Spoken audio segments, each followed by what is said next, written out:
En la clase de hoy vamos a hablar del tema de las estructuras. Vamos a ver las distintas estructuras que hemos tenido a lo largo del tiempo y una breve clasificación. Para empezar, vamos a hablar de la evolución de las estructuras. Vamos a comenzar con la estructura antigua, ¿vale? Para continuar posteriormente con la llamada estructura de la época clásica y terminaremos con las estructuras de la época actual. De una manera muy rápida vamos a poder ver cómo en la época antigua trabajaban con los materiales naturales, los propios materiales que nos íbamos encontrando en la naturaleza, haciendo uso de las estructuras básicas. En la época clásica vemos cómo estas estructuras básicas van dando paso a estructuras más actuales, más complejas, y terminaremos con el empleo de nuevos materiales, como podéis ver en la última de las imágenes. Vamos a empezar hablando de la época antigua. Como hemos dicho, nos encontramos con el uso de materiales básicos como la piedra, la arena, que son los únicos materiales que van a emplear. Si os fijáis en la imagen podemos ver cómo mediante la percusión de un material pétreo con otro de diferentes durezas vamos a conseguir que el más blando sea moldeado. Con el uso de la arena vamos a conseguir un pulido de la piedra. Esto nos va a dar lugar a las primeras estructuras que nos encontramos en la historia, que son los dólmenes. Como estáis viendo, os puede parecer un simple bloque de piedra puesto de pie, pero hay que entenderla dentro del contexto. Estamos hablando de una época en la que no se conoce la grúa, la rueda, ¿vale? Entonces levantar esa simple estructura ya es muy complicado. Y finalmente, las estructuras cavadas en las propias piedras. Es un templo excavado en la propia montaña. Es el templo de Abu Simbel. Actualmente existe una réplica de este templo en una exposición que están haciendo en Alcobendas. Si lo consideráis interesante, podemos ir a verlo. Es una réplica 3:1 la que han hecho. Vamos a ver cómo ha ido evolucionando esta estructura antigua. La época antigua abarca un periodo muy grande. Inicialmente vemos una estructura mucho más básica, como es el dolmen, que se elabora mediante el uso de piedras horizontales poniendo una losa vertical encima. Será lo que nos dé lugar a luego los arcos, como ya veremos. Después de los dolmen nos vamos a encontrar con las pirámides. Aquí ya nos damos cuenta que entra en juego una nueva figura geométrica que es el triángulo, la pirámide. Las pequeñas, las que se encuentran en la parte de adelante, son las primeras pirámides que tienen una forma escalonada. Se van haciendo una forma escalonada. Y las traseras son pirámides posteriores, son más modernas. Apreciamos que ya las paredes son mucho más lisas, van alcanzando una homogeneidad superior, y si os fijáis en la del medio, en la parte de arriba todavía se aprecia el recubrimiento que tenía en ese momento. Ese recubrimiento les da una experiencia mucho más lisa. Finalmente vemos la entrada al templo de Petra, que sería una estructura excavada en la propia piedra. Está considerada una de las 7 maravillas actuales del mundo y la podemos ver en Jordania. Toda la estructura está hecha sobre la propia montaña.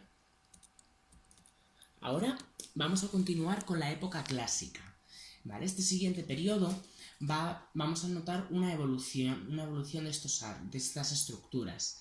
Vamos a ver la aparición de los arcos y la aparición de las bóvedas.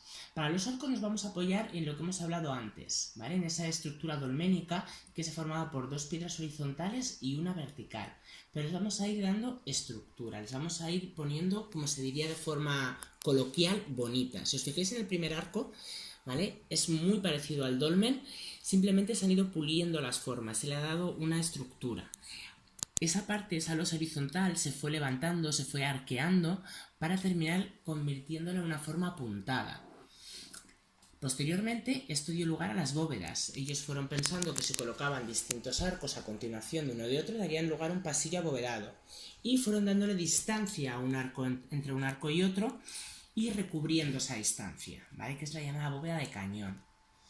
Vamos a ver distintas estructuras clásicas. Igual que nos ocurría en la época antigua, la estructura clásica también abarca un periodo de tiempo muy grande.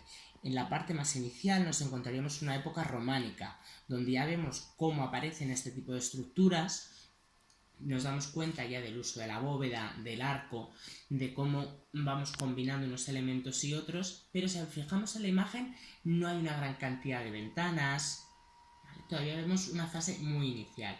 En la imagen de al lado vemos la catedral gótica, que ya se correspondería al final de esta época clásica. Si comparamos una con otra, podemos ver cómo los pináculos van siendo mucho más elevados, los techos son apuntados, hay una mayor cantidad de ventanas, ya vemos que el arco es un arco ojival, no es un arco plano, un arco de media punta. Y finalmente llegamos a lo que sería nuestra época actual. Esta época actual se va a caracterizar ya no tanto por el uso por la aparición de nuevas estructuras, ¿vale? Como puede ser, como os he hablado antes, de un arco o de una bóveda, sino con el reto de superar grandes distancias. Aquí el planteamiento que tenemos es cruzar una gran distancia, como puede ser un río muy ancho, y vamos a descubrir la aparición de nuevas estructuras, como es el acero, ¿vale? Esas aleaciones a la hora de mezclar dos materiales distintos y generar un tercer material nuevo. Estas estructuras, como veis en la primera foto, son estructuras colgantes. Esta estructura colgante nos permite hacer un reparto de fuerza superior de tal manera que podamos hacer un arco, que al fin y al cabo es lo que es un puente, es un arco, pero de una luz muy grande. Llamamos luz a la distancia que tenemos entre un apoyo del puente y el otro apoyo del puente. Aparte de las estructuras en esta época de hacerse con un uso religioso o un uso social, como puede ser la necesidad de tener un puente, también se empiezan a construir estructuras que simplemente sean bonitas, que sean estructuras decorativas, como puede ocurrir con la Torre Eiffel. Inicialmente se construye como una antena de radio, ¿vale? Para captar señales, y ha terminado siendo un emblema de la ciudad. Hasta que se construyó la Torre Eiffel, las estructuras más altas, como estructuras simplemente como tal, sin tener una finalidad particular, eran las estructuras egipcias. Visto esto, hemos visto de forma genérica la evolución que han tenido las estructuras. Ahora vamos a plantear una actividad. Os vais a tener que dividir en 4 equipos y enfrentaros a un problema. Vamos a suponer que tenemos un río de una anchura de 50 metros. Cada equipo vais a tener que elegir una manera para conseguir cruzar el puente creando una estructura. Vais a poder elegir el material que queréis emplear y debéis tener en cuenta cuánta carga debe resistir el puente y si vuestra estructura es una estructura sólida o si os va a caer. Deberéis defender la estructura que habéis elegido respecto del resto de vuestros compañeros. Mucho ánimo y suerte con el desafío.